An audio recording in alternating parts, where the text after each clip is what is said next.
los rincones más oscuros de la historia se esconde, entre los susurros de la noche y los ecos de leyendas olvidadas, una criatura que ha capturado la imaginación humana durante siglos.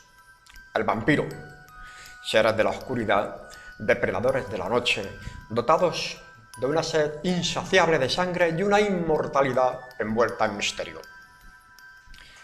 En este fascinante episodio viajaremos hacia el mundo de los no muertos. Exploraremos lo más profundo de la mitología y la realidad, desentrañando los secretos que rodean a estas criaturas eternas que habitan en el umbral entre la vida y la muerte.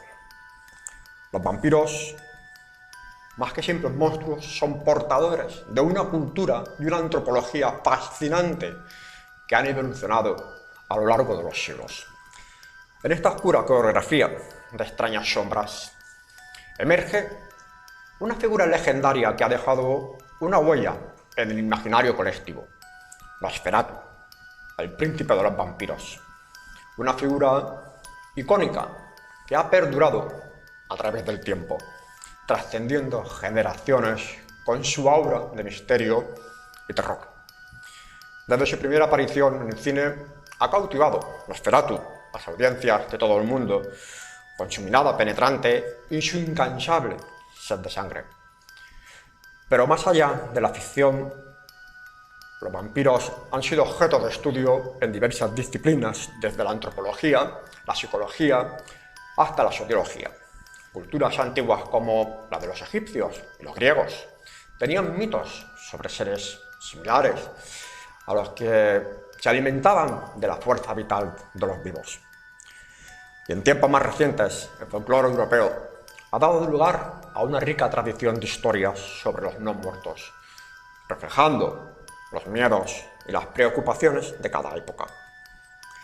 Aquí, en este especial de Misterios de Casa, exploraremos las leyendas, los mitos, las verdades que rodean los vampiros, desde las oscuras noches de la época medieval hasta los callejones más sombríos de nuestros tiempos modernos, donde Nosferatu y sus semejantes nos esperan, acechando los sueños en una danza macabra de miedo y fascinación. Bienvenidos al mundo de los vampiros. Emma, compañera, bienvenida. Bien hallada, muchas Juan gracias. Antonio, bienvenido a Misterio de Casa. Muchísimas gracias, un honor estar con vosotros. Bueno, pues aquí, en nuestros hogares, también les invitamos a formar parte. Ya sabemos que los vampiros hay que invitarlos a los hogares. ¿Es así, Juan Antonio? Así es. Un vampiro, en teoría, según algunas de las leyendas y mitologías, no puede entrar en un sitio si no es invitado. Ahí tenemos el ejemplo de Drácula de Bram Stoker, cuando el propio vampiro sabe que no puede penetrar, traspasar los umbrales de ese sitio donde quiere llegar si no es invitado. Acordémonos también de Salem's Lot, como cuando aparecía... Y que dejen un poco de felicidad, ¿no? Y que dejen un poco de felicidad. Cuando aparecía el niño convertido en vampiro por la ventana y si no le invita al otro, pues no puede entrar. Bueno, Emma, compañera, ¿qué es para ti, ahora mismo, en la actualidad, un vampiro? ¿Qué te dice la palabra vampiro? ¿Qué significa? A ver, vamos a partir de la base que ha sido un tema muy maltratado por lo que son los medios de comunicación. Entonces tenemos una percepción esperpéntica de lo que es ellos. Yo, sinceramente, y lo reconozco, soy una de las personas que pienso que si no existen, sí que es cierto que han existido seres con unas cualidades diferentes, digámoslo así, que lo que hacen es buscar su longevidad a través de la sangre. Hay mucha crónica, hay demasiada crónica como para decir lo que estoy diciendo.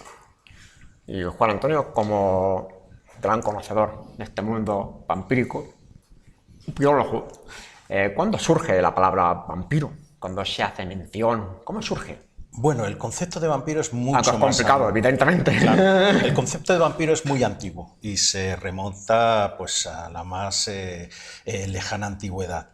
pero valga la redundancia. La palabra vampiro es mucho más reciente. Estamos hablando de finales del siglo XVII, en el XVIII. Por ejemplo, en Gran Bretaña aparece en 1734. Aquí, un siglo después, en España, recogido por los diccionarios. Y el origen de la misma palabra etimológicamente es desconocido. Puede venir de algún término húngaro o serbio, vamp. También habla que puede venir de la zona de Rusia, de Siberia, de Upir, que venía a ser como bruja o brujo, hechicero. Y a partir de ahí, pues ya cuando surge la llamada epidemia vampírica de de principios del siglo XVIII, es cuando se empieza a emplear, cuando la corte de Viena empieza a enviar a la zona de Serbia y a la zona de Rumanía, que acababa de ser tomada a los turcos después de un tratado de 1718, bueno, pues empieza a mandar a sus soldados, médicos, porque ahí está sucediendo algo, y los campesinos dicen que vuelven los muertos y que vuelven para apoderarse o tomar la energía de los vivos. Y ahí es cuando empiezan a darse todas estas crónicas y ya se empieza a utilizar la palabra vampiro. Bueno, antes tengo que decir un pequeño detalle también, porque Juan Antonio Sanz es autor de un maravilloso libro, se llama Vampiros, Príncipe del Abismo. Es una auténtica obra de arte, hablando de vampiros para poder conocer este mundo. Podéis buscar Juan Antonio Sanz, Vampiros, Príncipe del Abismo. Ha estado recorriendo muchísimo mundo. Sí, porque este libro, bueno, grandes tratados sobre vampirismo ya ha habido. Javier Arries es uno de nuestros grandes upirólogos, los que estudian, Miguel Aracil y otros cuantos también han escrito ya libros. Pero yo quería hacer yo soy periodista, entonces quería hacer una crónica del vampirismo. Entonces aquí tratan mis viajes, sobre todo, también hablo de las epidemias vampíricas, de la relación entre el vampirismo y la magia negra, pero trata un viaje por Rumanía, por Rusia, donde yo viví mucho tiempo, por Grecia, salto después a China, hablo de los Qianxi, los vampiros chinos, en Japón, donde yo también viví, hablo de los Kappa y de otros seres mitológicos equiparables, y después en América, donde también estuve mucho tiempo, de los vampiros en Bolivia, en Estados Unidos también. Entonces, yo hablo sobre todo de los vampiros de los sitios que yo he podido estar y he podido constatar esas historias. Me preguntáis, ¿existen los vampiros? Pues no sé, yo creo que no, pero las historias de vampiros existen y están por todas partes y desde los tiempos más remotos, como habías comentado. ¿Y cuál es el sitio de tanto recorrido, tantas experiencias que has ido recopilando? ¿Cuál es el sitio donde hay una mayor, digamos, presencia de historias, de leyendas? ¿Recurrimos a la clásica Transilvania o es otra zona? Sí, se puede hablar de Transilvania y lo que es Europa central y oriental, muchos. Vamos a ver, los Cárpatos no solo, como la gente piensa, se limitan a Rumanía, los Cárpatos se extienden hasta Eslovaquia. Yo he estado en Eslovaquia buscando trazos, que después hablaremos de las leyendas vampíricas en torno a castillos que son, digamos, una leyenda en sí mismo, como el de Častice de la condesa Erzsébet Báthory, o por ejemplo el castillo de Orava, donde se filmó en parte Nosferatu, que es una historia increíble, y ahí estaban. Ahí, en Grecia, por ejemplo, los bricolacas, que es un tipo de vampiro increíble y con una historia detrás, los burdalak rusos, los strigoi rumanos, muchos, los Muroi, los Muroni, decían que, por ejemplo, Drácula, el vampiro que sale, es un tipo de Muroni porque tendría características de los hombres lobo. Es cierto que Bram Stoker, cuando describe a Drácula, que no lo describe de la manera en que nos ha presentado ni siquiera Francis Coppola, pues nos habla de que tiene, del fétido aliento, de que tiene pelos en las palmas de las manos y tal, y dice, bueno, está describiendo casi un hombre lobo con su bigote hirsuto, el pelo así echado hacia atrás. Entonces, en la leyenda europea, porque yo creo que nuestra visión del vampiro es sobre todo europea, pues es en Europa central y Europa del Este. En España hay historias y leyendas de lo que yo llamo el vampiro antropológico o folclórico, que es del que estoy hablando después. Por supuesto, ha habido personas que han hecho uso de la sangre pues, para intentar prolongar la vida, porque Lo que es claro en este mundo del vampirismo es que la sangre es vida, y alrededor de este leitmotiv es de donde se construye toda la leyenda del vampiro. El vampiro absorbe la sangre, la energía vital, para prolongar la suya. Es un elemento maligno, no son como los de Crepúsculo, que son muy guapetones y ligan en todas partes, sino son siempre, muy feos. Juan Antonio, siempre la figura del vampiro se ha visto como una figura deforme, horrenda. Sin embargo, ha habido una época que de repente la imagen del vampiro se han convertido, digamos, en el alien humano, porque es bello, inteligente, inmortal, sí, sobre todo muy poderoso. ¿Cuándo ha sido ese momento? Quizás ha sido por la literatura. Efectivamente, porque en el cine y en la literatura también tenemos ahí a Anne Rice cuando escribió su entrevista con el vampiro, y nos aparece pues un tipo que dice, bueno, pues yo quiero ser vampiro, voy a ser inmortal, sí, de vez en cuando me tengo que cargar a alguien, o si soy buena persona, me voy a alimentar de ratas. Es así, pero no, ese vampiro aristocrático, bello y tal, ya lo tenemos en el siglo XIX, en el que es incluso antes que Drácula, digamos, el germen de ese moderno vampiro. Y hablo de El vampiro, escrito por John William Polidori, gestado en aquella noche de los monstruos en 1816 a orillas del lago Alemán, donde estaba Lord Byron, estaba Percy Shelley, donde Mary Shelley también empezó a escribir su Frankenstein o el moderno Prometeo. Es ahí ese germen del vampiro que después Bela Lugosi o Christopher Lee. Christopher Lee es bastante más espantoso, pero Bela Lugosi sobre todo aparece un vampiro aristocrático, y que después lo heredó pues, Anne Rice y Myers con su saga Crepúsculo y demás. Misma compañera, yo creo que tienes una historia que contarnos, porque siempre estamos pensando en un vampiro masculino, pero también hay historias de mujeres vampiro.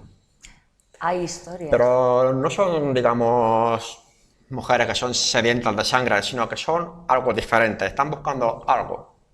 Bañarse en sangre, por ejemplo. Por ejemplo, te voy a hablar de Erzsébet Báthory. Esto hablamos de una condesa del siglo XVII, emparentada directamente con la realeza húngara, ella, y ya, bueno, era una chica que ya de pequeñita tenía ataques de ira. Con el tiempo se supone que era una especie de epilexia, pero bueno, que aparte no tenía un carácter como excesivamente suave. ¿Qué es lo que pasa? Pues que antiguamente sabéis que enseguida se comprometían en matrimonio. Con 11 años se comprometió y se fue a vivir al castillo de su prometido. Exacto, de su prometido. Sí.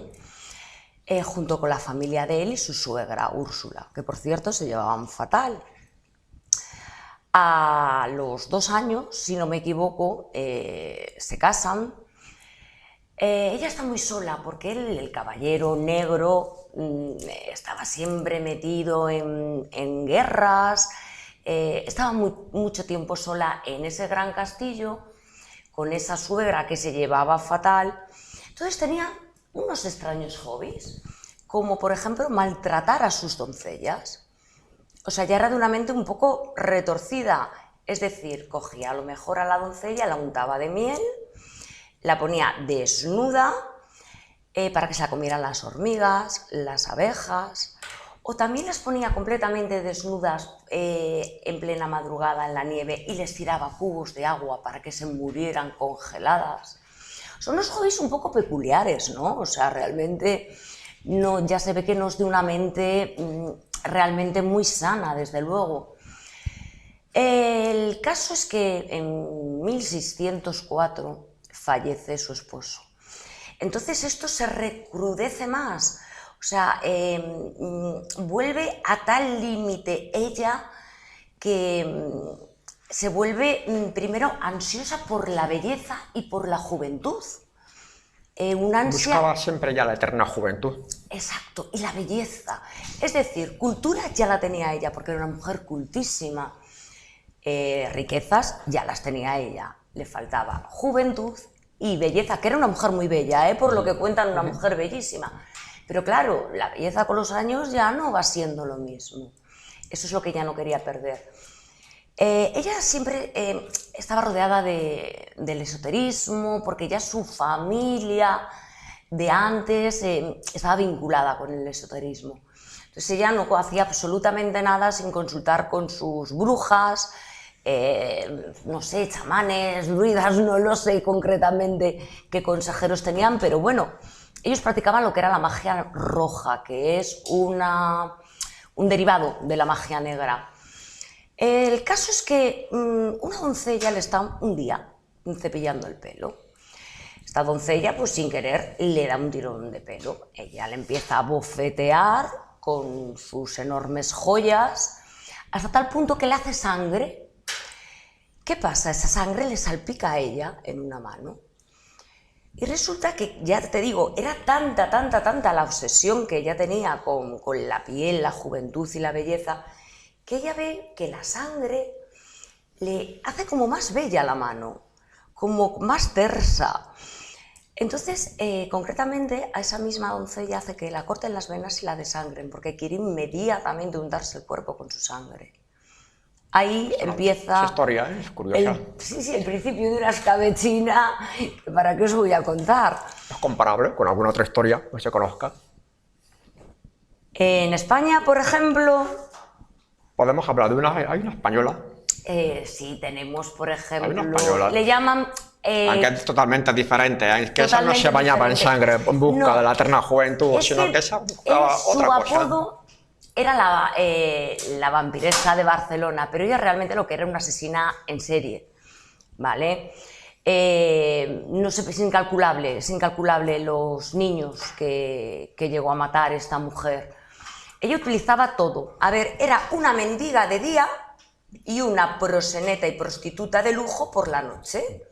Es decir, por el día vestía con harapos, comía en comedores sociales y de la basura, pero por la noche sacaba sus mejores galas por aquel entonces, en el 1902, 3, 4, 5, ropa confeccionada exclusivamente para ella, los mejores sombreros, las mejores joyas, y alternaba en donde iba toda la burguesía catalana. Es decir, casinos, teatros, porque ella era prostituta, de lujo. Claro. Pero aparte proxeneta, por el día se la veía siempre rodeada de niños que pensaban que eran hijos suyos. Pero no, lo que hacía era prostituirlos. Hablamos de niños de 3 a 11 años. Una auténtica barbaridad.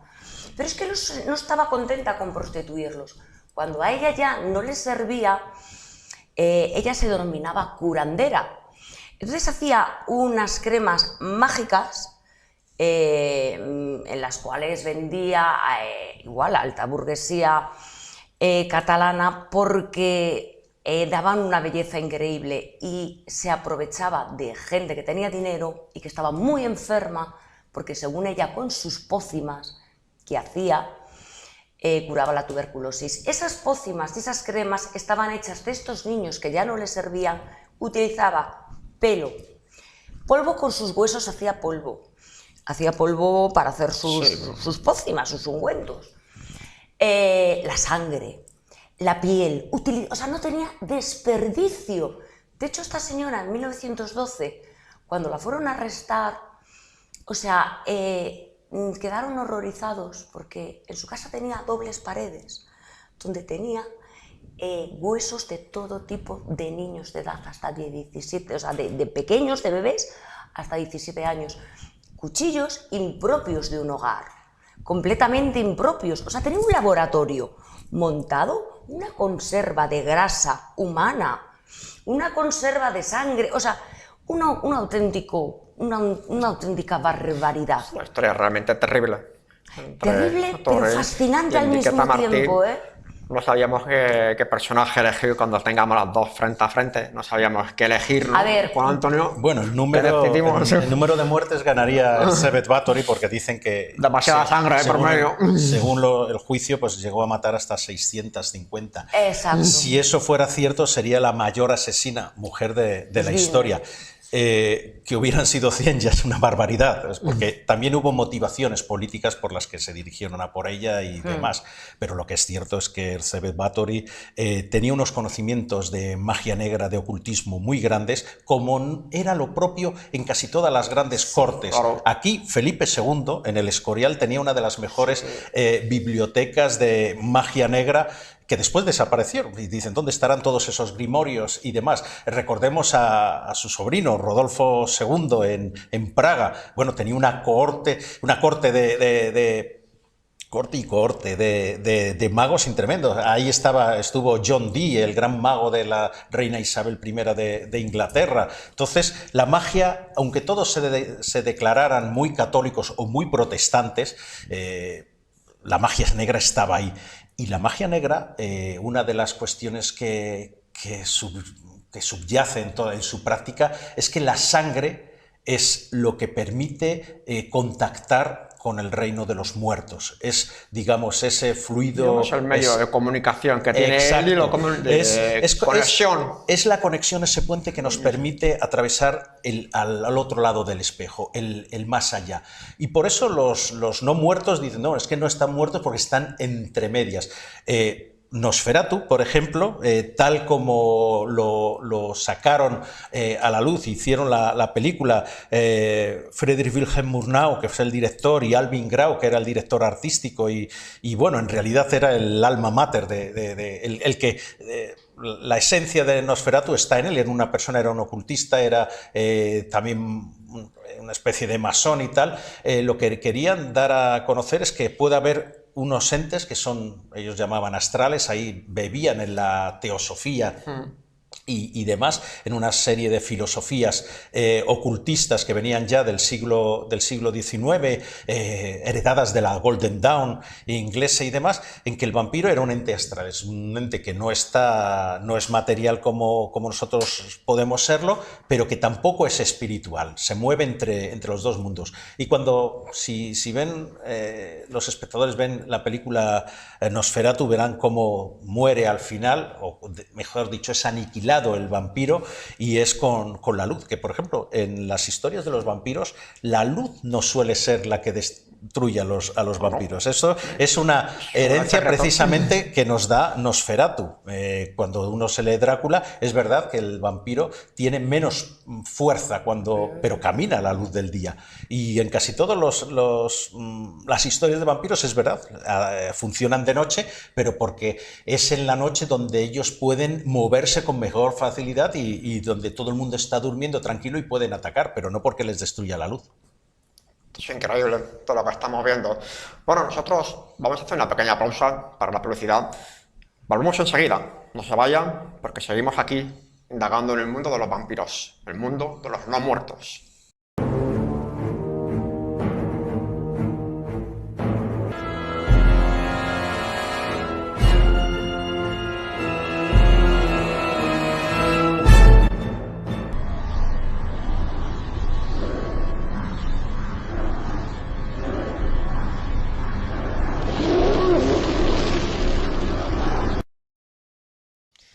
Bien, pues ya estamos aquí de nuevo. Seguimos en nuestro ambiente tenebroso del mundo de los no muertos. Especialmente este año es muy especial, ¿no? Parece que cumple aniversario una de las películas icónicas del mundo del vampirismo, Nosferatu.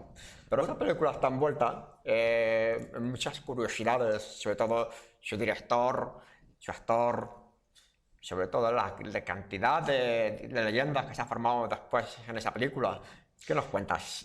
Bueno, el aniversario fue en el 22, porque la película se estrenó en 1922. ¿Qué sucede este año? Este año se va a estrenar pues un esperadísimo remake, y es el que va a hacer mejor dicho, ya ha hecho, porque lo van a estrenar creo que en las Navidades de este año, el director Robert Eggers. Y bueno, viene a ser una reproducción de lo que hizo Friedrich Wilhelm Murnau en 1922, que después Werner Herzog repitió en el 79, también otra maravilla de película.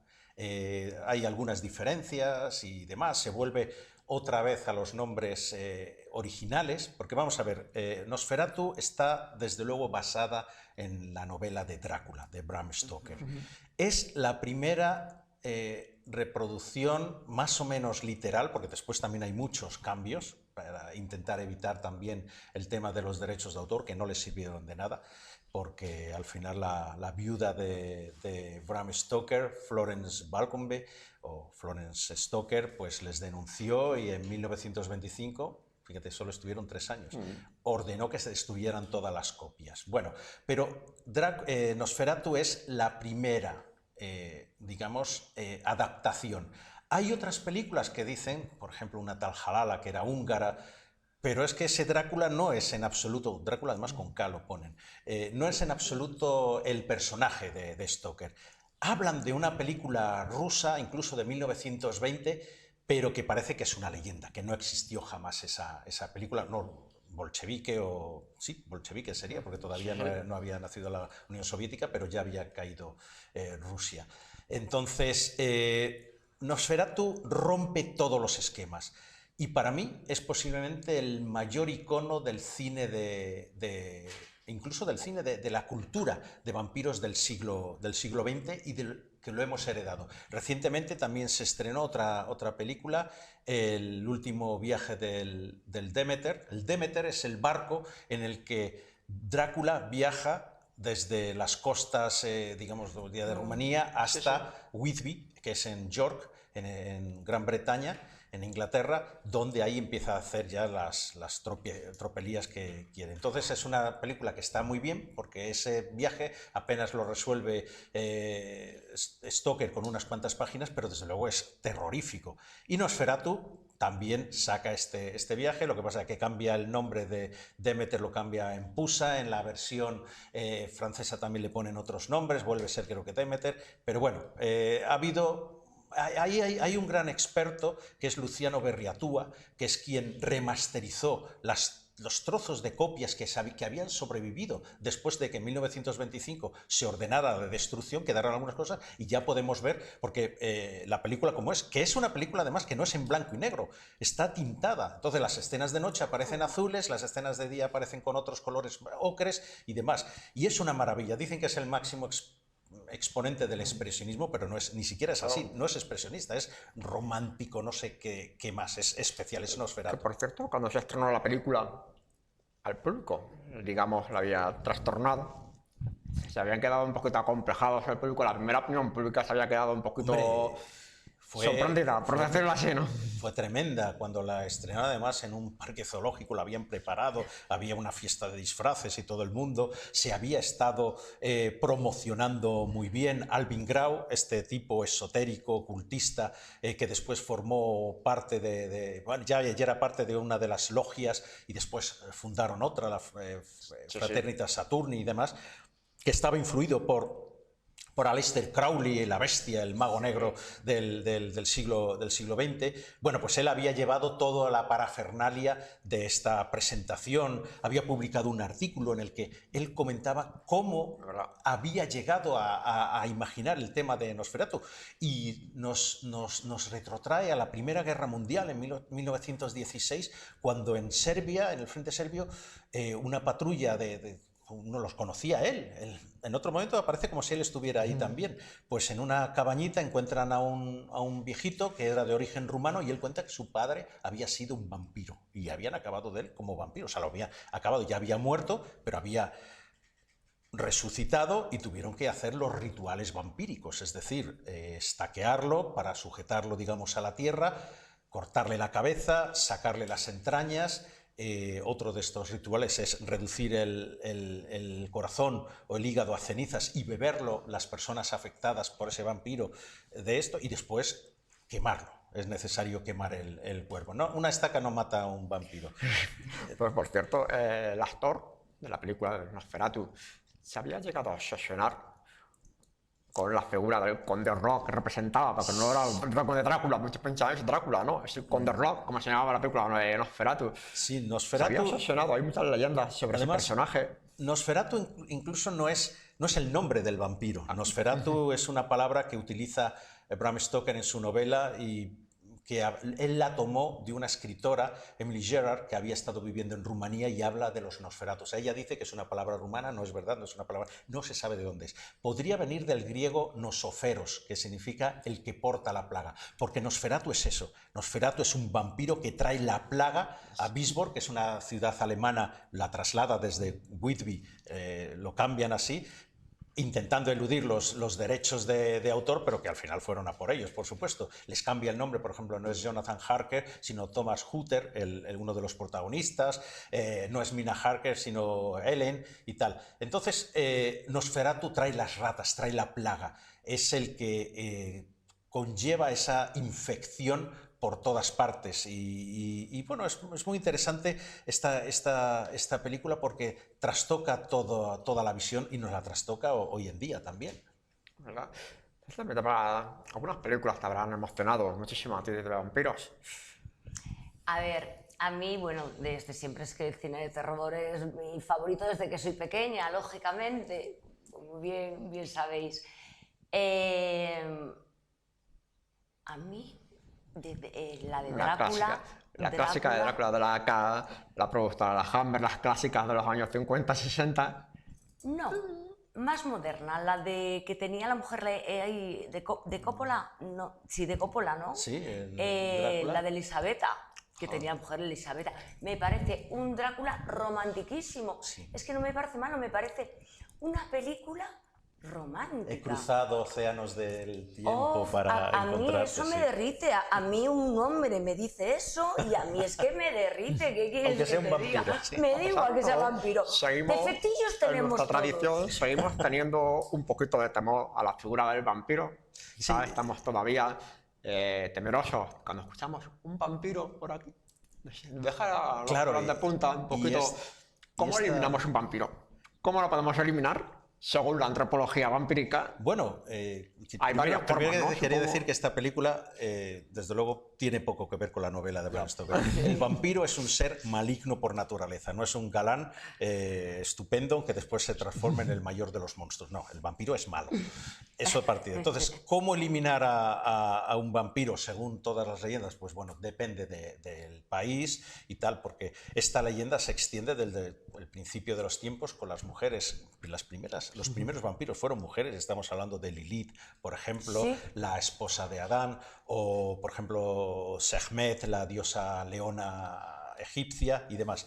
Entonces, en el siglo XVIII, cuando aparecieron cuadrillas de eliminadores, de cazadores de vampiros, pues aparecían ya una serie de rituales impuestos, que es como he dicho ahora, un vampiro primero hay que localizarlo, hay que exhumarlo, hay diferentes leyendas sobre cómo se puede localizar un vampiro, por ejemplo, en un caballo negro, otros dicen blanco, un niño virgen pues va paseando por el cementerio y allí donde el caballo empieza a piafar, pues ahí es donde desentierran, ven que está con sangre, o sea, que tiene un aspecto rosado, la piel tersa y demás, lo estaquean, es decir, le clavan una estaca, le cortan la cabeza, sacan el corazón o las entrañas, las cuecen, las hierven, se la dan. Y después se quema y las cenizas se suelen tirar a un río, a una corriente que se mueva. Los vampiros pueden prosperar y, por ejemplo, en los elementos, los entes en Japón, los kappa famosos, que es que se equiparan también a un tipo de vampiros, viven en aguas someras, en aguas estancadas. Las brujas están también relacionadas con los pantanos y demás. Hubo en esa época, en el siglo XVIII, que perduró incluso en el XIX, unas cuadrillas de gitanos, eran normalmente gitanos que se llamaban los mutiladores de cadáveres, porque eran ellos los que desenterraban y los que iban de aldea a aldea buscando. Los sabatarios, por ejemplo, son las personas nacidas en sábado. Se dice que las personas nacidas en sábado, en el día del Sabbat, donde las brujas no pueden hacer nada, pueden ver brujas, pueden ver espíritus y pueden localizar un vampiro. Y en alguno de estos relatos se decía, si un vampiro ve a un sabatario, tiene que salir corriendo, porque tampoco puede afectarle. Yo soy sabatario, por cierto.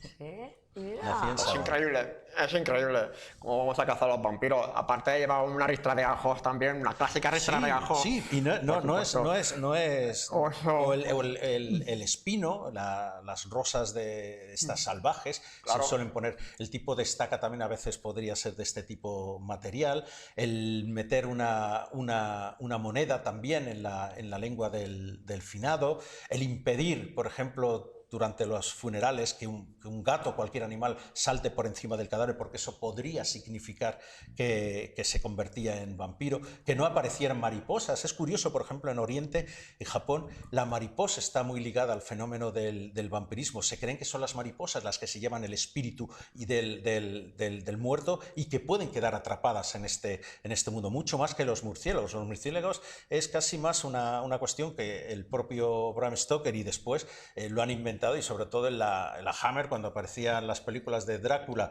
y aparecía esa especie de vampiro que nos daba risa más que otra cosa, ese murciélago volando. Uy, Pero por cierto, hablando de cazadores de vampiros, que estabas comentando antes, aquí en Valencia había un famoso cazador de vampiros. El más famoso. Según un diario de Agustín Calmet, hacía referencia Sí. al conde Cabreras. el conde de Curiosamente, Cabreras. era un cazador de vampiros.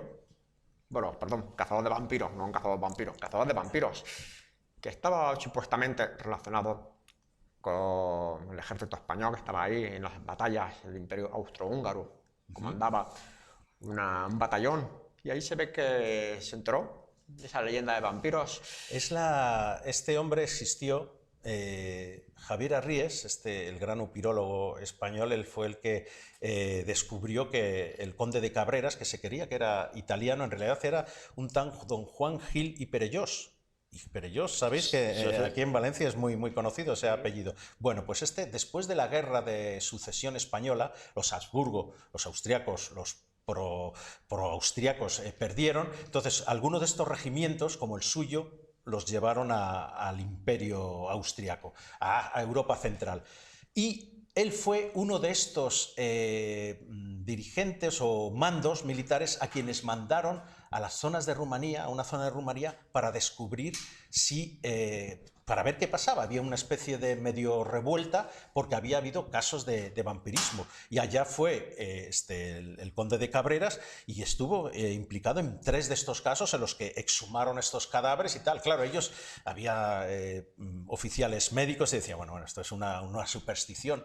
Pero claro, cuando veían enfrente a los campesinos que podrían haberlos eliminado, aunque fueran 20 soldados, y bueno, él cuenta, por ejemplo, una historia de un oficial suyo. Claro, y los oficiales se quedaban en las casas de los campesinos y que se le habían invitado a comer, estaban todos ahí comiendo y tal, y de pronto entró un señor mayor, macilento y tal, Claro. se sentó en silencio en un lado, todo el mundo cayó.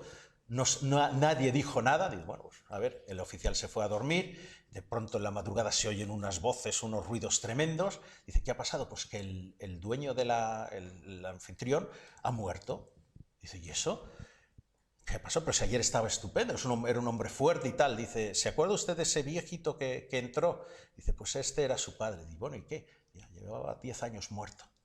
Es increíble, ¿no? Aquí ya sabemos que tenemos aquí un cazador de El vampiros. conde de Cabreras, sí. Por lo menos tenemos el orgullo, ¿no? De tener un español. Ha sido el más importante cazador de vampiros hasta Sí, la fecha. desde luego, si no el más Nuestro importante, Valgens en particular, ¿no? el primero. El Sí. primero. Particular. Bueno, Inma, ¿Tiene que ver algo con el palacio de Marqués de Dos Aguas, el Perelló que está hablando bueno, ahí? eso es una hipótesis. Es una hipótesis ya que coincide con los apellidos. Nos rebasa Perellós, Pregunto. y él era el conde de Cabreras, también coincidía. Es muy posible que tenga alguna vinculación familiar, aunque todavía no está corroborada. Todavía estamos indagando poquito a poco, gracias también a la información de Javier Arries, que fue quien nos puso sobre la mesa el nombre también, el trabajo que ha hecho Juan Antonio Sanz. También una curiosidad que Sí, una curiosidad. lo que cuento tenía yo también, aquí. una curiosidad en Palacio Marqués de Dos Aguas. Parece que hay en su simbología, en sus esculturas, parece que hay unas pequeñas referencias por su forma de rostros, hay una especie de toque vampírico. Sí. Podría estar influenciado Posiblemente. El dragón que siempre aparece relacionado con el vampirismo.